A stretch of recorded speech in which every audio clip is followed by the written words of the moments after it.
जय हिंद। सभी विद्यार्थियों का स्वागत है। और जैसा कि आप देख पा रहे हैं कि ये आपके सामने कक्षा 12वीं का इकोनॉमिक्स यानी कि अर्थशास्त्र का पेपर है जो प्री बोर्ड में लिया गया है। और कैसा था पेपर और क्या क्या इसके ऑब्जेक्टिव है देखिए। फर्स्ट दिया है सही विकल्प चुनकर लिखिए। पहला क्वेश्चन आपका है सभी आर्थिक समस्याओं का प्रमुख कारण क्या है, तो इसका आएगा सवाल ऑप्शन साधनों की दुर्लभता। दूसरा क्वेश्चन दिया है पूर्ण प्रतियोगी बाजार में सभी फर्में किस प्रकार की वस्तुओं का उत्पादन करती है, तो इसमें आएगा समरूप।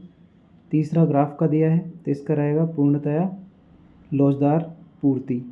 इसके बाद क्वेश्चन नंबर 4 दिया है वहाँ लाभ जो एक फर्म सामान्य लाभ से ऊपर अर्जित करती है कहलाता है, ये कहलाता है अधिसामान्य लाभ। इसके बाद पाँचवा दिया है आपका सरकार द्वारा किसी वस्तु या सेवा के लिए कीमत की निर्धारित न्यूनतम सीमा क्या कहते हैं, तो इसे हम कहते हैं निम्नतम निर्धारित कीमत। छठा दिया है बाजार में वस्तु की कीमत उस बिंदु पर निर्धारित होती है जहां पर वस्तु की मांग और वस्तु की पूर्ति, यानी कि यहाँ पर ग्रेटर देन है, देख लीजिए ए वाला इसका ऑप्शन है। इसके बाद यहाँ पे आपको क्वेश्चन नंबर 2 है रिक्त स्थानों की पूर्ति कीजिए। पहला है बजट रेखा की प्रवणता होती है तो ऋणात्मक होती है। इसके बाद दिया है उपभोक्ता की आय जैसे जैसे बढ़ती है निम्न स्तरीय वस्तुओं के लिए मांग घटती जाती है। थर्ड वाला दिया है सीमांत उपयोगिता में वहाँ परिवर्तन जो वस्तु की एक अतिरिक्त इकाई के उपयोग से होता है तो उसे हम कहते हैं कुल उपयोगिता। और जिन वस्तुओं का साथ साथ उपयोग किया जाता है उन्हें हम पूरक वस्तुएं कहते हैं। इसके बाद फिफ्थ वाला आपका दिया है कुल लागत कुल परिवर्ती लागत तथा रिक्त स्थान का जोड़ होती है तो ये रहती है कुल स्थिर लागत का।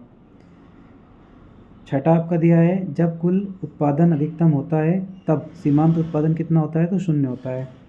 देखिए इसी तरह के सारे पेपर के सॉल्यूशन आपको इसी चैनल पर करवाए जाएंगे, तो अभी तक आपने चैनल को सब्सक्राइब नहीं किया जरूर करें तथा वीडियो को सभी स्टूडेंट को शेयर करके लाइक ज़रूर करें। इसके बाद क्वेश्चन नंबर 3 दिया है सत्यासत्य वाला। पहला दिया है अल्पकाल में कुछ लागतों में परिवर्तन नहीं किया जा सकता है तो यह असत्य है। इसके बाद दिया है उत्पादन फलक को रूप में व्यक्त किया जाता है तो ये भी आपका असत्य है। इसके बाद क्वेश्चन नंबर 3 आपका दिया है जॉन मेनार्ड किन्स को आधुनिक अर्थशास्त्र के जनक के रूप में माना जाता है तो यह असत्य है। इसके बाद दिया है 4th वाला आर्थिक एजेंट से हमारा तात्पर्य उन व्यक्तियों अथवा संस्थानों से हैं जो आर्थिक निर्णय लेते हैं तो ये आपका सत्य है। 5वां दिया है आपका नल से प्रति मिनट जितना पानी हौज में भर जा रहा है यहाँ स्टॉक संकल्पना है तो ये सत्य है। इसके बाद आपका 6वां वाला दिया है ऑटोमोबाइल निर्माण के लिए इस्पात की चादर का उपयोग अंतिम वस्तु कहलाता है तो असत्य है। इसके बाद आपकी सही जोड़ी मिलाने का दे दिया है। पहला दिया है वस्तु विनिमय तो इसका आपका आएगा दोहरे संयोग की आवश्यकता। दूसरा दिया है मुद्रा का प्राथमिक कार्य तो ये आपका रहेगा विनिमय का माध्यम। तीसरा दिया है सीमांत उपयोग प्रवृत्ति तो इसका आपका ई वाला रहेगा। इसके बाद आपका दिया है 4th सीमांत बचत प्रवृत्ति तो इसका आपका सीमांत बचत प्रवृत्ति के इसका आपका रहेगा S+C=1। इसके बाद दे रखा है औसत उपयोग प्रवृत्ति तो इसका आपका रहेगा C/Y। इसके बाद दिया है अतिशेष बजट का आपका रहेगा सरकारी आय और सरकारी व्यय है ना। इसके बाद घाटा बजट वाला आपका आ वाला ऑप्शन रहेगा। इस तरीके से आपकी जोड़ी है। इसके बाद एक वाक्य में उत्तर दिए हैं। पहला दिया है स्थिर विनिमय दर व्यवस्था का सार क्या है, तो स्थिर विनिमय दर में मुद्रा का मूल्य निश्चित रखना रहता है। इसके बाद आपका दूसरा दिया है लोचपूर्ण विनिमय दर का निर्धारण कौन करता है, तो ये मांग और पूर्ति। थर्ड क्वेश्चन आपका दिया है व्यापार संतुलन में कौन सी मंदे शामिल होती है, तो इसमें आपका रहेगा दृश्य मंदे। इसके बाद दिया है राजस्व घाटा का सूत्र लिखिए, तो राजस्व प्राप्ति या राजस्व व्यय। इसके बाद ये जो आपका क्वेश्चन नंबर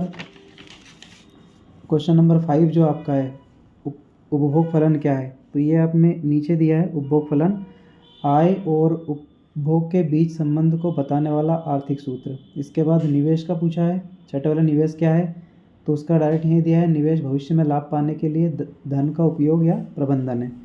ठीक है। इसके बाद आपका लास्ट वाला, पूर्ण रोजगार किसे कहते हैं? तो जब सभी इच्छुक और समक्ष व्यक्ति को काम मिले तो उसे पूर्ण रोजगार कहते हैं। बाकी आपके सामने क्वेश्चन दिए हैं इसके। तो इस तरीके से आपका ये आज का पेपर रहा है। मिलते हैं अगले सॉल्यूशन में। जय हिंद, जय भारत।